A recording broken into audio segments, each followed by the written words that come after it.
Thank you so much, everyone, for joining the quarantine sessions.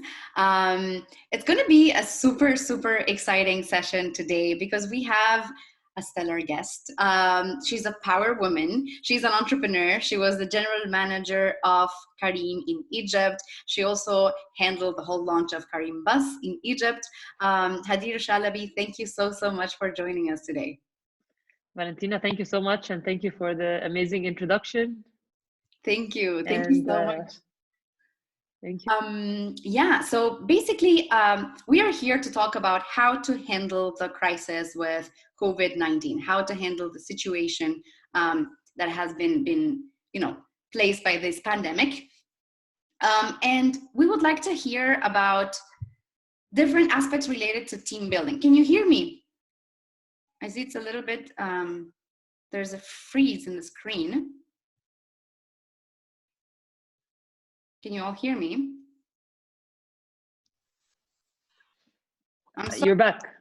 I don't know what's happening with internet. It keeps logging me out. That's why. Okay, so now I connected to a different network. It's okay. Hopefully it's gonna stay. Yeah. Okay. No worries. No worries. So thank you again for. We're back. Thank you, Hadeer. So how has it been with the quarantine in terms of working from home, in terms of the work that you are doing now, which would be really interesting to know as well after you left Careem. What are you up to? Yeah, so I'm very lucky. I'm one of the few that are not working actually from home because I'm not working at the moment. I left Careem back in January. Right before the quarantine started, I had big plans of traveling the world and going for a surfing course in Sri Lanka, visiting my cousin in Australia, and all those nice dreams that were all shattered the minute they decided to close down the airports. So I flew back to Cairo after a couple of days of starting my trip actually. So at the moment, I'm just chilling and learning a bit, taking some courses, whether personal, like cooking courses and stuff like that, or things more on the professional side. So I'm just really like enjoying the routine of being at home, spending time with family. Nice, amazing. Yeah. Well, we have some participants that have already joined. Hi, Ahmed. Hi, Mahmoud. Hi, Omar. We would love to hear where you are from. We'd love to hear in the comments if you are a founder, if you have a startup. Ahmed is saying, we are ClickMayor Healthcare. Nice to follow your webinar. I think the working from home will end very soon. Inshallah, let's see what happens. Thank you, Ahmed.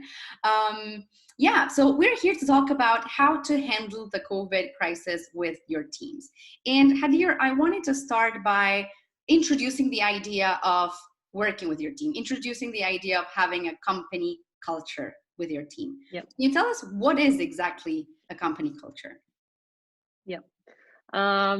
So, I mean, there are so many things to say about a company culture. A lot of people will tell you, yeah, you need to build the vision and the mission and the values and those things. So I will not tell you that. Of course, you need to do all those things. But I will tell you at the core of it, at the end of it, what is it really that I believe founders or co-founders need to do?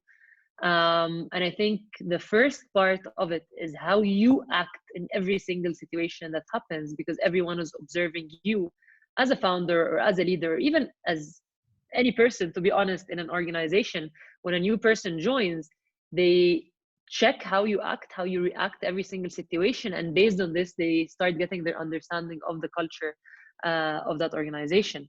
So it's really not about talking about it. It's not about building the perfect PowerPoint presentation, putting all those incredible principles. I really don't believe in that. I don't think this is how things fly or how things happen, but it's more how you act as a person. Mm-hmm. Which takes us to the next point, which is basically you hiring the right people and firing the wrong people as soon as possible, which is obviously not an easy thing to do in any way. But as much as we talk about firing the wrong people, still a lot of people do not have the courage to make that step, or keep on saying things will change, things will become different. But I really recommend that if you have someone that you don't feel is fitting the culture or the values that you set for your own startup, make the decision today. Not tomorrow, but make it today, you know? Yeah, and then the final point would be, okay, if I do have those kind of things in place, then am I really encouraging the right behaviors in place? Am I discouraging the bad ones? And sometimes you'll find yourself maybe 90% of the time you're doing the right thing, but 10% of the time, you know, because this guy is really, really good at what he's doing, so you're just like, you're letting him be, you're letting him do things that go against what you believe in. But even those 10%, everyone else observes it, and it does affect them in a way or another. So yes, I would say, like, act the way you want everyone to act. Make sure your top leaders are acting in that way as well. Hire people that fit your culture. Fire people really, really fast, and make sure that you encourage or discourage those kind of behaviors. There's so much involved in this, right? Because we're talking about leadership basically, and there's so many circumstances and moments that you can't foresee, right? Is there a way Sure. in which you can assess from the beginning? You know, you were saying hire the right people, fire the wrong Yeah. people. Is there a way which you can keep assessing that on a regular basis? Yeah, so for sure there isn't a way that is 100% guaranteed, but I can maybe share a couple of things I have done before. Mhm. One of them is whenever we accept someone for a certain role, I always take them for breakfast before we give them the offer. Just Mhm. for breakfast, not an interview, it's nothing, it's outside of their comfort zone. They do not expect what's going to happen, so they cannot really prepare for it. You tend to see them somehow in a different environment, so that makes a very big difference. Um, so that's the first thing. The second thing is I ask a lot of people that have worked with them before. Sometimes we shy away from doing that, or we ask one person, and sometimes if you ask one person and he might be very nice. Or in our culture, we don't want to be the person, you know, that puts some bad news for someone. Yeah. So I tend to ask maybe 3 4 people that have worked with that person before. And the third one is, of course, make more people meet that guy. Don't just do the interview yourself. Do the interview yourself, but also make maybe 2 or 3 other people do the same thing, just to collect more on that person. Yeah. Right, right, right. Why is it important to set these things on basically on paper or on the leadership mindset? You mean why is culture important? Exactly. It's not just important. I think culture is everything. Culture and people combined are everything. And when I reflect on my previous experiences before, I can easily connect the dots and say that most of the failures that I have been through before were because of people or the culture that was set around them. And if you think about it, even you guys, if you think of certain people that you've known that have worked in different teams before, can you see how sometimes they are different? Like they act somehow differently in each team that they've worked at. Yeah, at the core, of course, they are the same people, but certain behaviors sometimes tend to shine on different teams. So if everyone around me is complaining, subconsciously I would feel weird if I'm the only one not complaining, right? So I would start complaining as well. If everyone around me is working really hard until 9 p.m. at night, then I will feel uncomfortable if I'm not doing the same thing.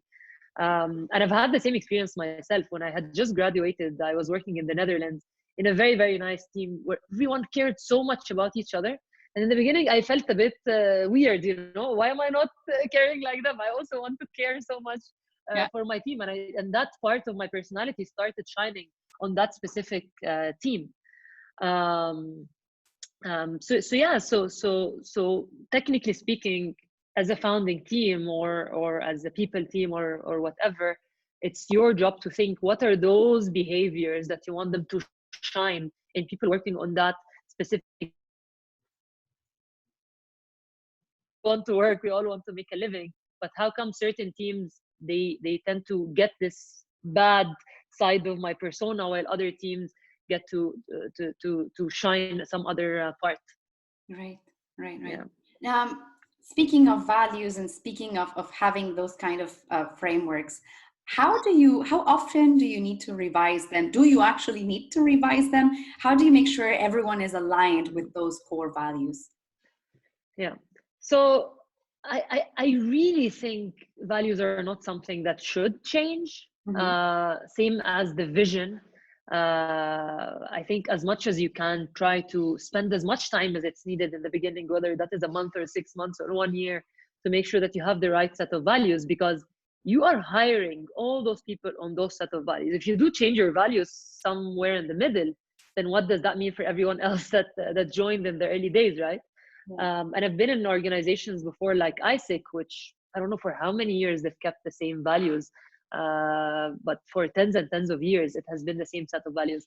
In Careem, we did change the values once in the middle, but to be honest, now that I try to recall the values in my mind, I can only remember the old ones.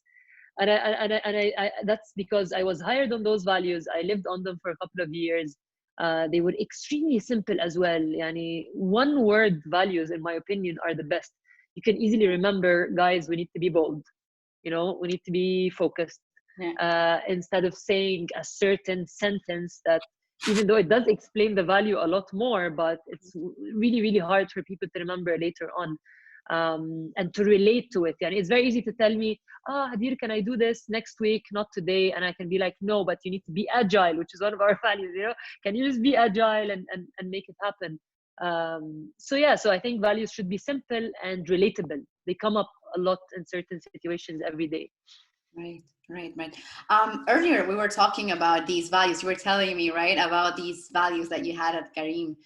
Can you give us as an example for us to understand, what do one-word values look like? So the three things that come to mind now is bold, agile, focused. Those were three of the top things we had in our older values. Yeah. Amazing. So they work as a reminder. You can even create different sort of, souvenirs and different sorts of things, stickers and things that keep people engaged with them, right? Yeah. Yani, later on, when we move to more sentences, it's very hard for me now to remember, actually, even though they are the more recent values. Yeah. But it just doesn't come up as natural to my mind. Yeah. Right. Yeah. Let's talk about the current situation, COVID-19. Yep. Earlier on, Ahmed Yusuf was asking here on the webinar how to face the low motivation that appears in working from home, right? There's so many issues. There is the uncertainty, the anxiety with you as a founder and with your teams as well, right?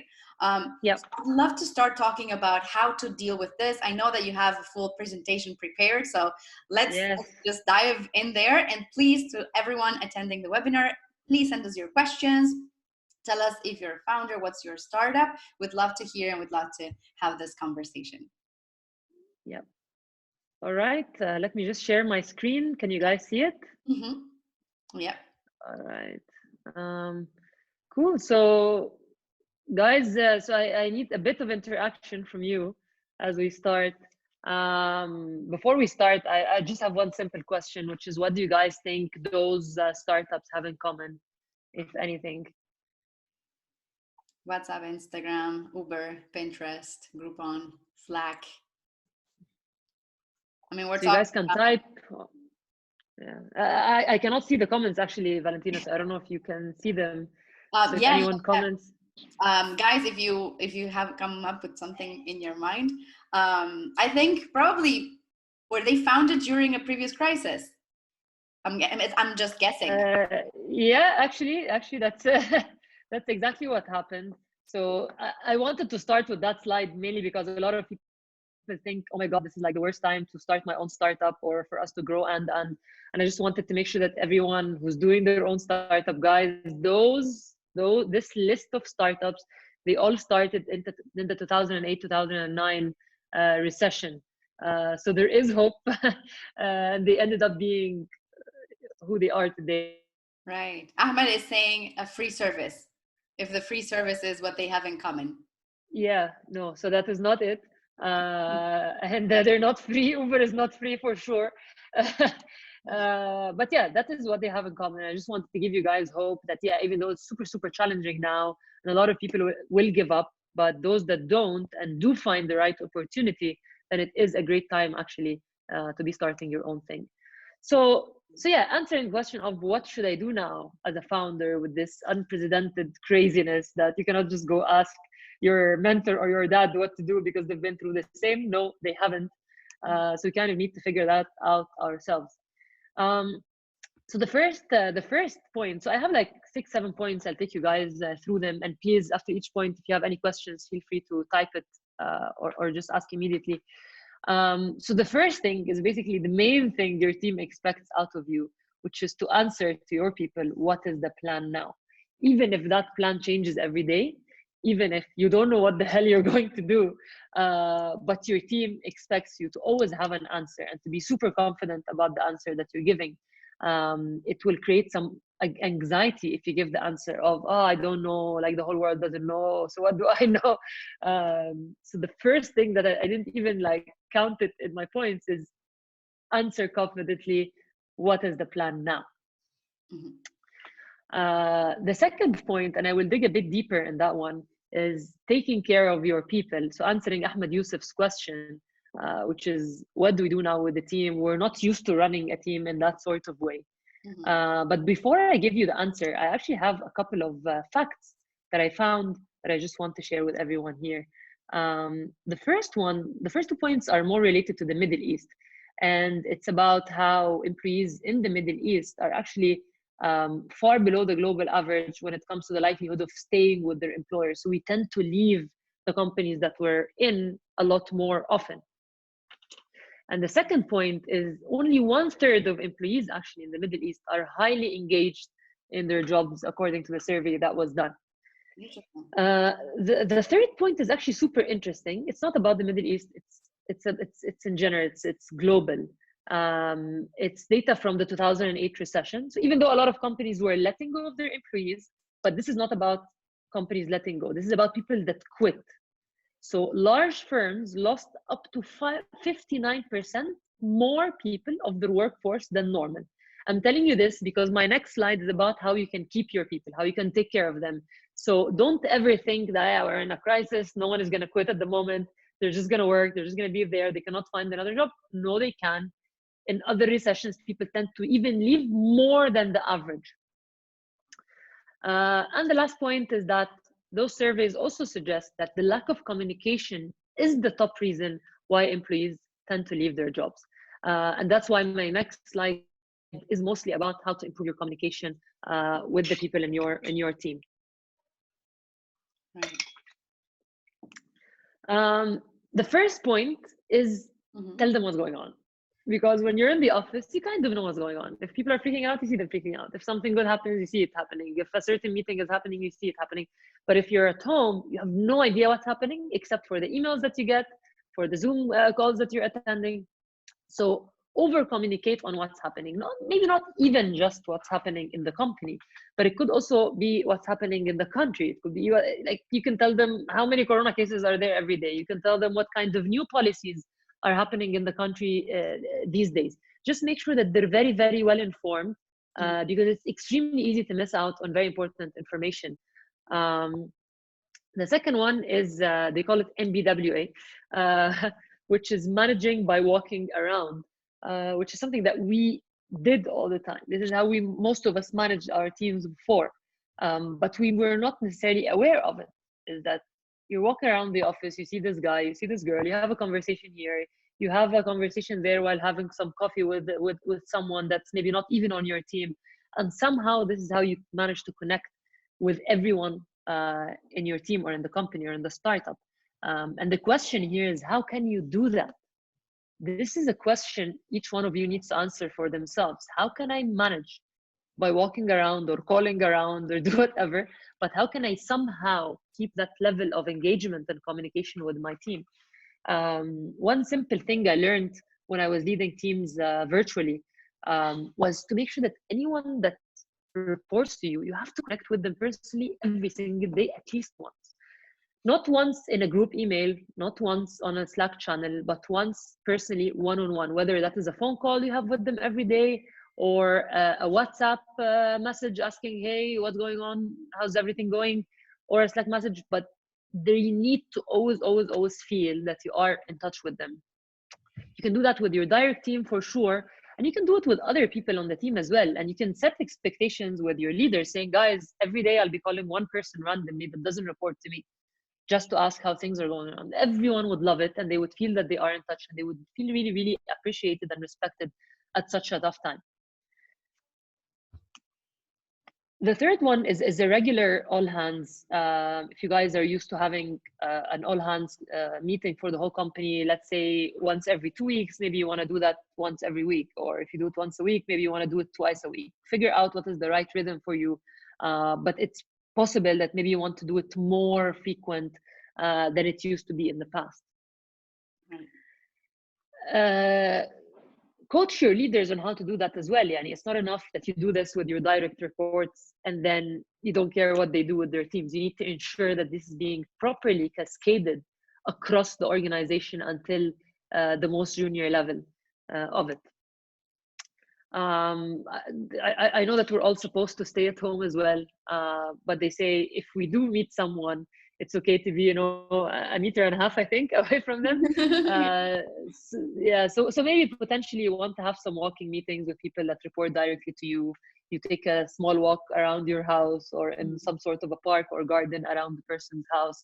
I think that makes a difference as well in terms of seeing you face to face instead of just having everything online. Right. Another point that's very interesting, I think, is creating online interactive competitions or exercises or, for example, because in reality, when you're in the office, there are so many things that happen that you don't plan formally, right? The guys decide to go play football together, or a couple of people decide to go watch a movie together in the theater. How can you recreate that somehow online? So maybe create a channel where everyone can share recipes that they've cooked recently, since everyone is cooking these days, or create another channel where people can post how they restructured their closets and like vote on who's the most organized person. I don't know, anything. It could be anything that is not related to work, that is just fun, that is interesting, where people share about their personal life, so we can still keep that feeling of family, of team, of fun, and not just sitting at home doing nothing, right? Yeah. So those are mostly the points for taking care of your people. And the last point, which is the most sensitive point at the moment, which is be very careful about layoffs. Unfortunately, a lot of people have to go through this at the current moment. So let me take you through my thinking process. At the very beginning, at level one of it, of course, the preference is not to lay off anyone. And a lot of people would recommend instead that senior leaders that can afford to maybe let go of their salaries or let go of a big part of their salaries, that this is like the first step, as a first step, me as a founder, us as leaders, we're going to let go of a certain percentage of our salary. A second step would be the whole team actually cutting off a certain percentage of their salary as well. And that kind of gives the feeling that us as leaders are making this sacrifice first ourselves, and then we're all together in that same boat, instead of firing a certain percentage and having everyone else and still get it fully paid. So that's usually like the first level. If that is not possible, which is a possibility as well, because it's a very, very tough time now, and you do need to let people go, then my one advice would be communication is key, because a lot of people now are feeling anxiety. They're super scared. There's usually a lot of gossip that comes out as well. So I would say make sure there's no gossip. If you did make the decision, try to communicate it as soon as possible before people start talking everywhere about it. Make sure that the exit is very smooth, is very generous, that you help them as well, help the colleagues or the employees that are leaving with opportunities maybe in other locations. You would see a lot of startups these days doing lists of people that are leaving because they're good, right? So lists with their names, positions, LinkedIn profiles, and so on. And finally, take care of the security as well, the security of your data. Of course, like in a great situation, you would trust everyone that works for you for sure. But it's a bit tricky to make sure to let people go really fast and be transparent, but at the same time, lock all the data, make sure that you close all the access to everything. So I would say those are usually like the two things that are very important at such a time. Right. Ahmed Yusuf is asking, please advise if there is an employee that doesn't match the company culture. Should I fire to search another one, or let him just not be, or let him just not to be a firing company? Fire him for sure. What do you mean not to be a firing company?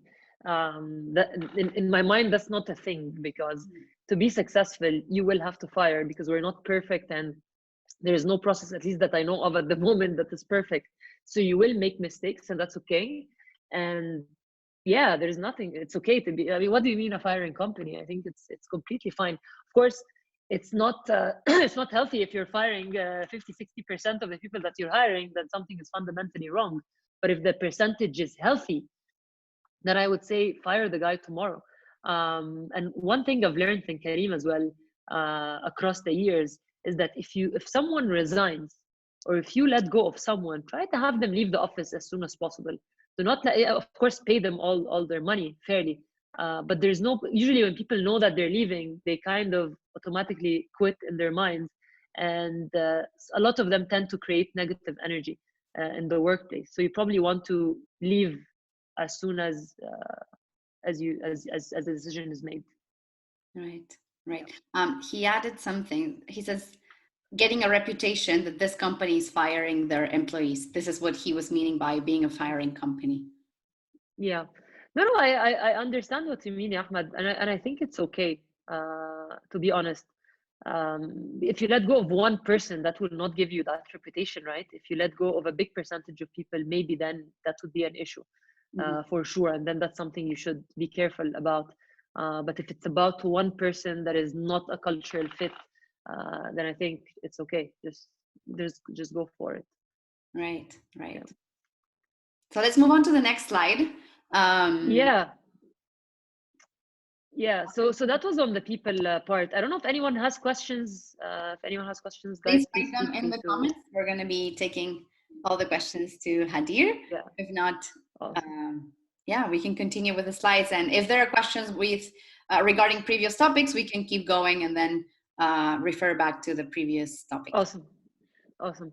The third one, in the situation we're in, please feel free. Please make sure to update your customers as well, in case you guys are changing anything in your service, your working hours. Even if you're not changing anything, it's always good to communicate to your customers as well, just to let them know what's going on with you, just to make sure that they trust that you're doing the right thing.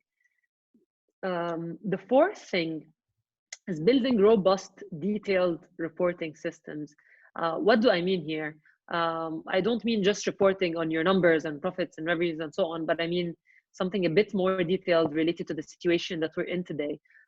So, for example, do you have systems in place to know if one of your employees or technicians or drivers or whatever gets corona? Do you have a system in place to know that?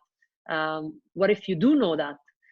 Do you have a way to track back for the last 2 weeks who this person has been in contact with?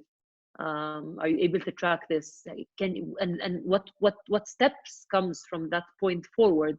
Do you ask those people to stay at home, or do you ask them to do something else, or how would you? So all those things, you somehow need to figure out a way where you can easily track it. What if one of your suppliers had a case and they do deliver all those supplies to you, for example? So just keep that in mind and try to figure this out. So in case something happens, then you are 100% ready for it.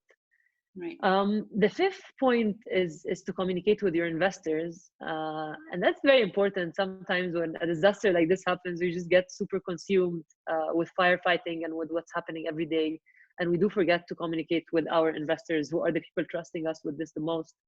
And put in mind that your investor is probably dealing with 6, 7, 8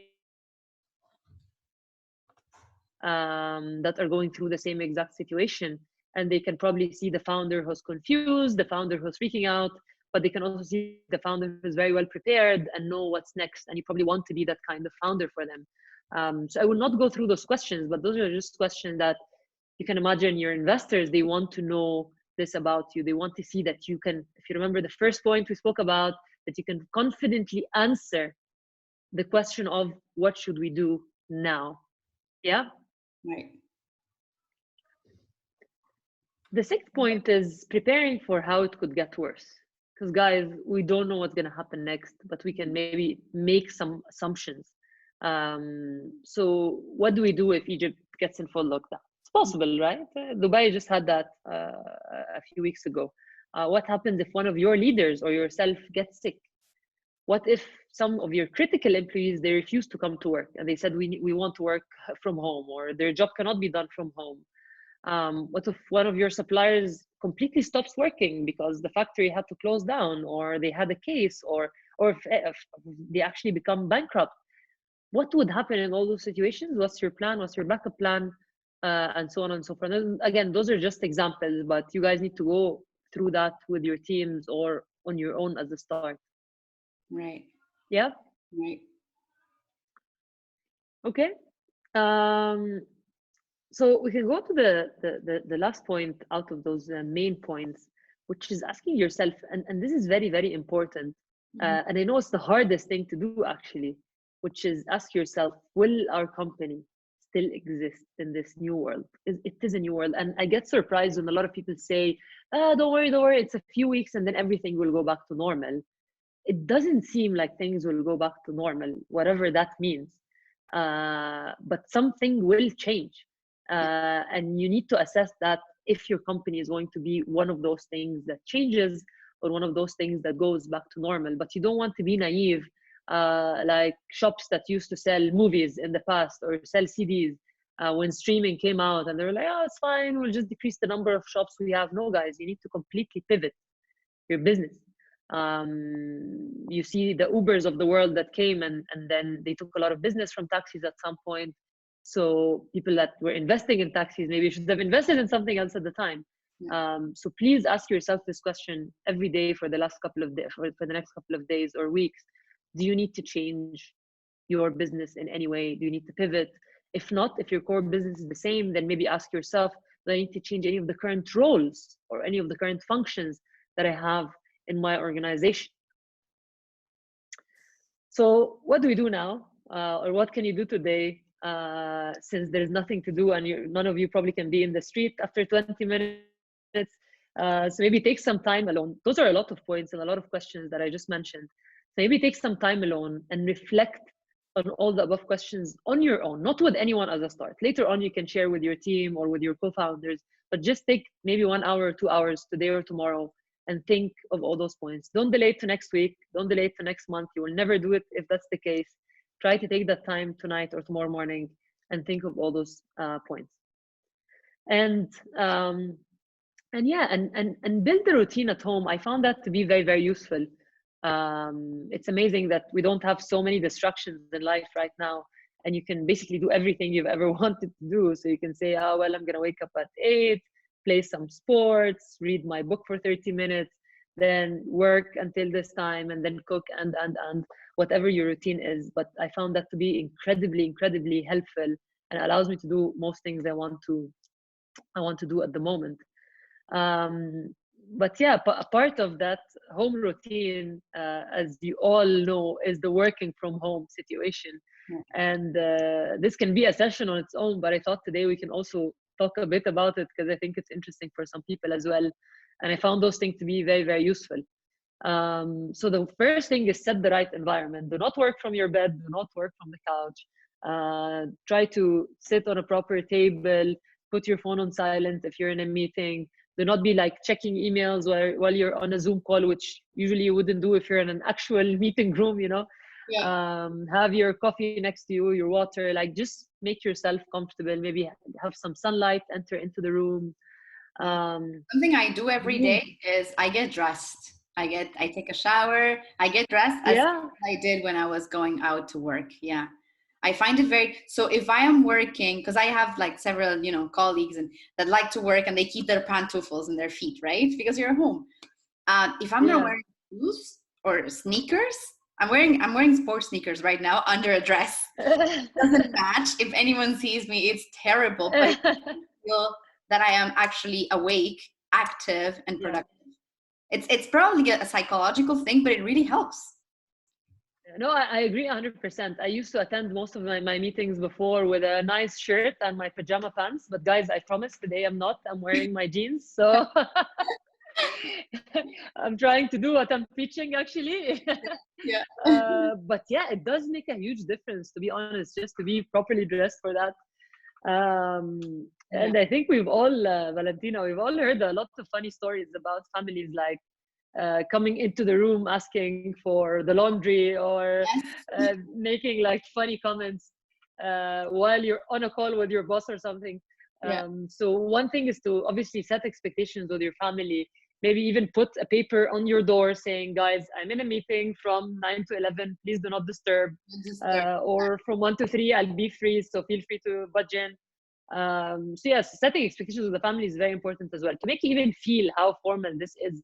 And setting expectations also with yourself, to be honest, because you might end up working a lot more hours when you're at home, because there is no differentiation of I need to leave now. So whether that is done by being in a certain room and then pushing yourself out of that room at 6 or at 7, or however you want to make it, but set expectations with your family and with yourself, please. Use a video camera is quite important. And now, guys, you have no idea how hard this is, that I'm giving you a session without seeing any of your faces. It's quite annoying for me, but at least I can see Valentina, so I can kind of, have an idea of how people are possibly reacting to this. But it's very hard to tell, are you guys happy? Are you enjoying this session? Are you not? Usually in real life, you can see, okay, people seem a bit, bored, so I need to move faster with this point, or they seem that they're very happy with what I'm saying. So great, I know feedback is good. So Yeah. imagine if that's your boss or someone on your team or whatever, it's extremely hard for them if you don't have your camera on. And it's hard for you as well to understand what they're thinking if it's not on. So I would make that mandatory, to be honest, for all my team members. I don't care, guys, dress properly, but you need to open your cameras. Right. That's the least you can do, Yani. Yeah. Yeah. And finally, figure out what's your way of project management. How do you want to do that? Whether it's using, there are so many tools. An example of them is Asana. So, I mean, check all the tools, see whatever is better for you. Different tools do different things that are needed at the moment. But yeah, those are mostly the points I had in mind for working from home. And yeah, this is just a summary.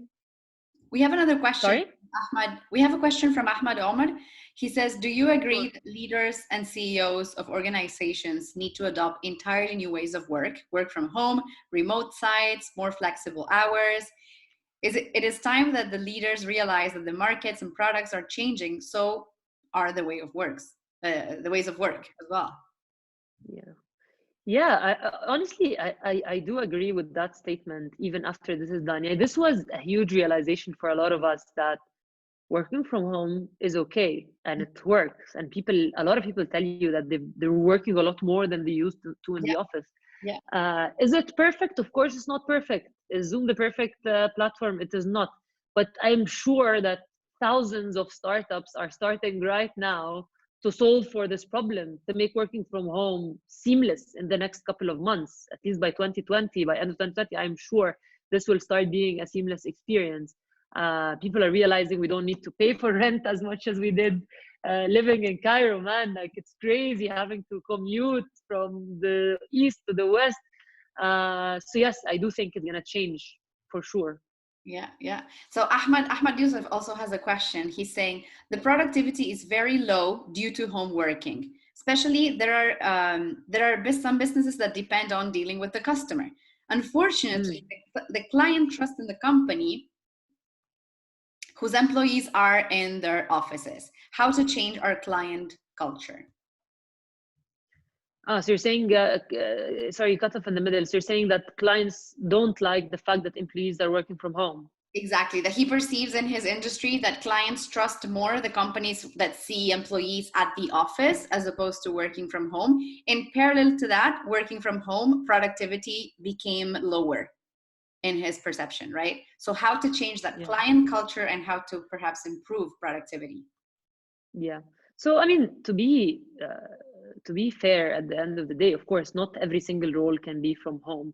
And I do not imagine that everyone would work 5 days a week from home. Like, that's a bit also very optimistic. But I think that a lot of companies would maybe have team meetings to be in the office once or twice a week. maybe brainstorming sessions, that's very important, or maybe client facing instances, as Ahmed is mentioning, maybe this is important as well. And maybe clients are judgmental of that today, but maybe in a year or two, they won't be as judgmental. Maybe this is just how they're so used to life being. But at some point, maybe it will change. Now, about productivity, it's interesting that you would say that, because most people I spoke with, they felt that productivity was a lot higher. Yeah. But still, I think, I mean, you're right. It is not a seamless experience yet. But I really think it will be. And the same way that books were written about leadership and culture and so on, books will be written about how to increase productivity from home.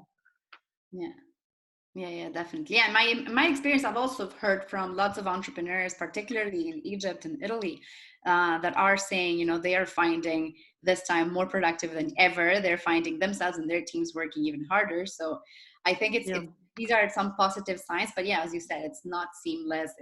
It's gonna take a while to kind of adjust, right?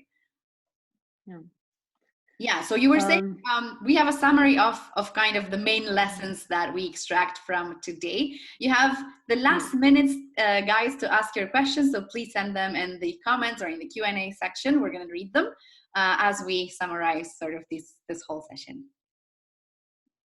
Go ahead, Hadeer. Yeah. Yeah, so this is just the summary of today.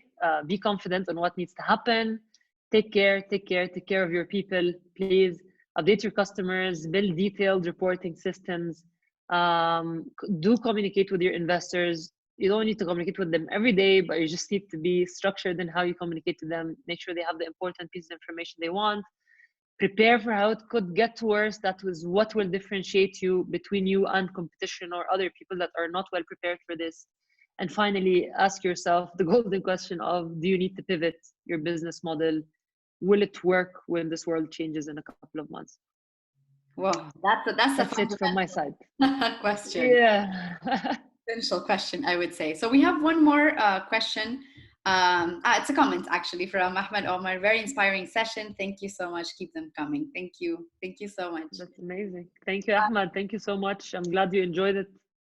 Thank you, Hadeer. Thank you for sharing all these insights. It's been really, really rich. It's been incredibly empowering, I would say. And it is the word I choose today because it is, I believe, what we say. in the midst of these feelings of hopelessness, you gave us a little bit of light. Ahmed is saying, do you advise... Thank you, Valentina. Thank you. Thank you so much for the nice words, really. Ahmed is saying, do you advise to utilize this time to more preparing a new team to avoid missing anyone? Do you advise? It's the same question twice. I don't know if I understood it correctly. Do you advise? What do you mean?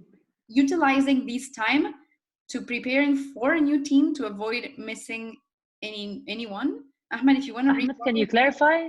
Yeah. Yeah, I'm not sure we understand what you mean with the question. To prepare for a new team and avoid missing any talents, or to prepare for what?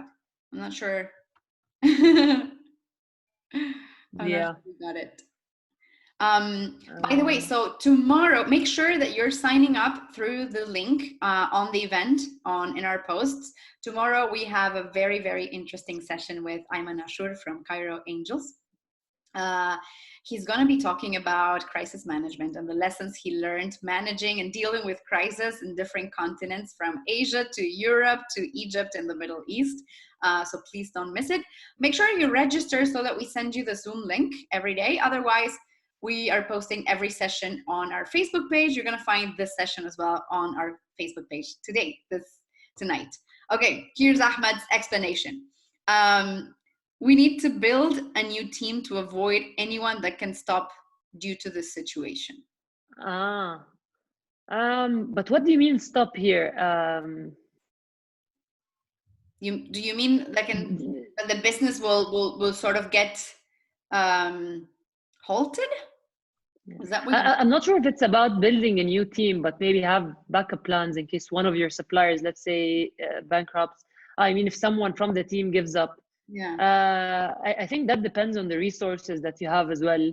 If you do have resources to prepare people, Yeah, I mean, usually how it works in some startups is what they do is we do meet excellent people that we don't necessarily have roles for at the moment, and we keep on meeting and meeting those people all the time, so that when a role comes up, all right, I have this guy in mind that I know would fit, I just call him up and get him, and he's already done the whole process, and we set the right expectations from the beginning. We're like, look, we don't have a role for you right now, but we're happy to speak to you, so you get to know us, we get to know you. And sometimes from that conversation, roles actually get created specifically for a certain person, which is not the right thing to do in big corporations, but in small startups, that's okay to do.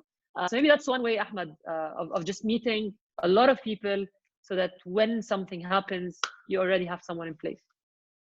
Great. Okay, perfect. Thank you so much. We've exhausted the questions and we've exhausted the time. Thank you so much again, Hadeer. It's been a really, really empowering session.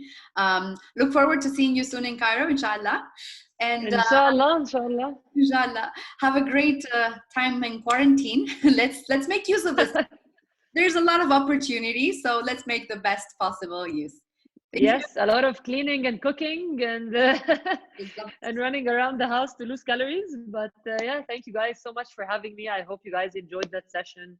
And yeah, enjoy the rest of the night. Thank you, Valentina, for having me. Thank you so much. Bye-bye. Bye.